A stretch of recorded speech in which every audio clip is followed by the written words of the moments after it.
نوجوان نے کہا کہ اے میرے بزرگ سن، میرا باپ اس شہر کا بادشاہ تھا۔ اس کا نام محمود تھا اور اس کی حکومت جزائر سیاہ پر تھی، اور وہ ان چاروں پہاڑیوں کے بیچ میں رہتا تھا۔ 70 سال حکومت کر کے اس کا انتقال ہو گیا اور میں بادشاہ ہوا، اور میں نے اپنی چچیری بہن سے شادی کی۔ اسے مجھ سے اتنی محبت تھی کہ اگر میں موجود نہ ہوتا تو وہ نہ کھانا کھاتی نہ پانی پیتی۔ اسی طرح 5 سال تک میرا اور اس کا ساتھ رہا۔ ایک دن کا ذکر ہے کہ وہ حمام گئی اور باورچی سے کہا کہ ہمارے لیے کوئی چیز جلد پکا کر رات کا کھانا تیار کر۔ پھر میں اس محل میں آ کر اپنی خوابگاہ میں سو گیا اور 2 لونڈیوں کو حکم دیا کہ وہ پاس رہیں، ایک سرہانے اور دوسری پائنتی۔ مجھے اپنی بیوی کے موجود نہ ہونے کی وجہ سے بڑی پریشانی تھی اور نیند نہ آتی تھی۔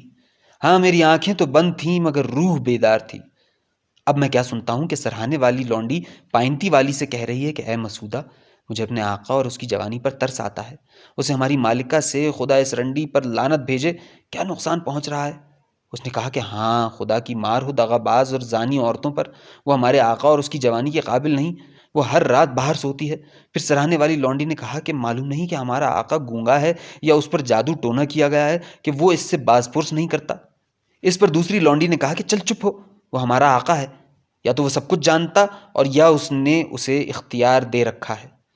تجھے معلوم نہیں کہ جو شراب کا پیالہ وہ اسے سوتے وقت دیتی ہے اس میں بھنگ ملا دیتی ہے، اور اسے دنیا و مافیہ کی خبر نہیں رہتی، اور یہ بھی اسے معلوم نہیں ہوتا کہ وہ کہاں جاتی ہے۔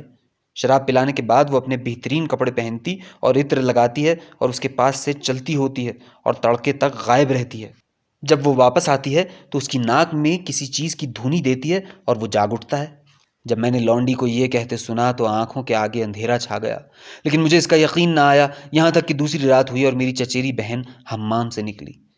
ہم نے دسترخوان بچھا کر کھانا کھایا اور تھوڑی دیر تک بیٹھ کر باتیں کرتے رہے جیسے کہ ہر روز کیا کرتے تھے۔ پھر اس نے شراب منگائی جسے میں ہر روز سوتے وقت پیتا تھا اور مجھے ایک جام بھر کر دیا۔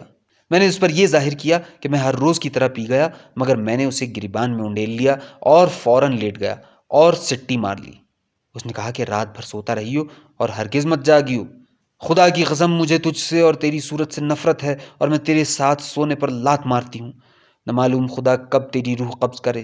یہ کہہ کر وہ اٹھی اور اپنے بہترین کپڑے پہنے اور عطر لگایا اور میری تلوار لے کر کمر سے باندھی اور محل کے دروازے کھولے اور چلتی ہوئی۔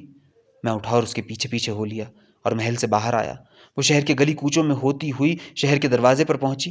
وہاں اس نے کچھ پڑھا جو میری سمجھ میں نہیں آیا، اور سارے قفل کھل کر گر پڑے اور دروازہ اپنے آپ کھل گیا۔ وہ شہر کے باہر نکلی اور میں اس کے پیچھے پیچھے لگا ہوا تھا، مگر اس کو اس بات کی خبر نہ تھی، یہاں تک کہ کوڑے کے 2 ڈھیروں کے بیچ میں پہنچی اور ایک جھونپڑی کے پاس آئی جو اینٹوں کی بنی ہوئی تھی اور اس پر ایک گنبد تھا اور اس کا ایک دروازہ۔ وہ اندر داخل ہوئی اور میں گنبد کے اوپر چڑھ کر پیٹھ کے بل لیٹ گیا اور انہیں جھانکنے لگا۔ اب میں کیا دیکھتا ہوں کہ میری چچیری بہن ایک حبشی غلام کے پاس پہنچی جس کا ایک ہونٹ چوتڑ کی طرح اور دوسرا قالین کی طرح تھا۔ وہ اپنے ہونٹوں سے کنکریوں کے اوپر سے ریت چن سکتا تھا۔ وہ پھٹے پرانے چیتھڑے پہنے پیال کے فرش پر پڑا ہوا تھا۔ اس نے اس کے سامنے آ کر زمین کو بوسہ دیا۔ غلام نے سر اٹھا کر اسے دیکھا اور کہنے لگا کہ اے مردود، تو اب تک کہاں تھی؟ میرے یہاں میرے حبشی چچیرے بھائی آئے ہوئے تھے، انہوں نے شراب پی اور ہر ایک کے ساتھ ایک ایک لڑکی تھی، میں نے تیری وجہ سے شراب تک نہ پی۔ اس نے جواب دیا کہ اے میرے آقا، میرے پیارے، میری آنکھ کے تارے، تجھے معلوم ہے کہ میں اپنے چچیرے بھائی کی بیوی ہوں اور مجھے اس کی صورت سے نفرت ہے اور میں اس کی ہم بستری سے کوسوں بھاگتی ہوں۔ اگر مجھے تیرا خیال نہ ہوتا تو سورج نکلنے سے پہلے سارے شہر کو تباہ کر دیتی اور اس میں کوے اور الو بولنے لگتے اور گیدڑ اور بھیڑیے آ کر رہتے اور اس کی اینٹیں اور پتھر کوہ قاف کے پیچھے پھینک آتی۔ غلام نے کہا کہ اے حرامزادی، تو جھوٹی ہے، مجھے حبشیوں کی عزت کی قسم ہے اور ہماری شرافت کو گورے لوگوں کی شرافت نہ سمجھ۔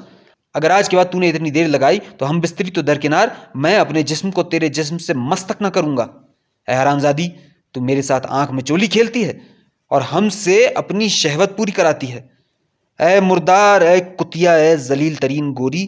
جب میں نے اس کی یہ باتیں سنی اور جو کچھ ان کے درمیان ہو رہا تھا وہ میں سن اور دیکھ رہا تھا، تو دنیا میری آنکھوں میں تاریک ہو گئی اور مجھے یہ بھی معلوم نہ رہا کہ میں ہوں کہاں۔ میری چچیری بہن کھڑی اس کے آگے رو رہی تھی اور اس کی خوشامد کرتی اور غلام سے کہتی تھی کہ اے میرے پیارے، میرے جگر پارے، اگر تو مجھ سے ناراض ہوگا تو میرا دنیا میں اور کون ہے؟ اگر تو مجھے نکال دے گا تو میں کس کے پاس جاؤں گی؟ اے میرے پیارے، میری آنکھوں کے نور۔ وہ اسی طرح روتی اور گڑ گڑاتی رہی یہاں تک کہ وہ راضی ہو گیا۔ وہ خوشی کے مارے پھول گئی اور اٹھ کر اپنے اوپر اور نیچے کے کپڑے اتارے اور کہنے لگی کہ اے میرے آقا، تیرے پاس کوئی چیز ہے جو تیری لونڈی کھائے؟ اس نے کہا کہ فلاں لگن کھول، اس میں کچھ چوہوں کی ہڈیاں ہیں جو آج پکے تھے، ان کو کھا لے، اور دیکھ فلاں ہنڈیا میں کچھ بچی کچی شراب ہے، اسے پی جا۔ وہ اٹھی اور کھا پی کر اپنے منہ ہاتھ دھوئے اور پیال پر غلام کے پاس لیٹ گئی اور ننگی ہو کر اس کے چیتڑوں کے اندر گھس گئی۔ جب میں نے اپنی چچیری بہن کی یہ کارروائی دیکھی تو میں اپنے آپ کو بالکل بھول گیا اور گنبد پر سے اتر کر وہ تلوار اٹھا لی جو میری چچیری بہن لائی تھی، اور اسے کھینچ کر مصمم ارادہ کر لیا کہ دونوں کو قتل کر دوں۔ پہلے میں نے غلام کی گردن پر وار کیا اور خیال کیا کہ اس کا کام تمام ہو گیا۔ شہرزاد کو صبح ہوتی دکھائی دی اور اس نے وہ کہانی بند کر دی جس کی اسے اجازت ملی تھی۔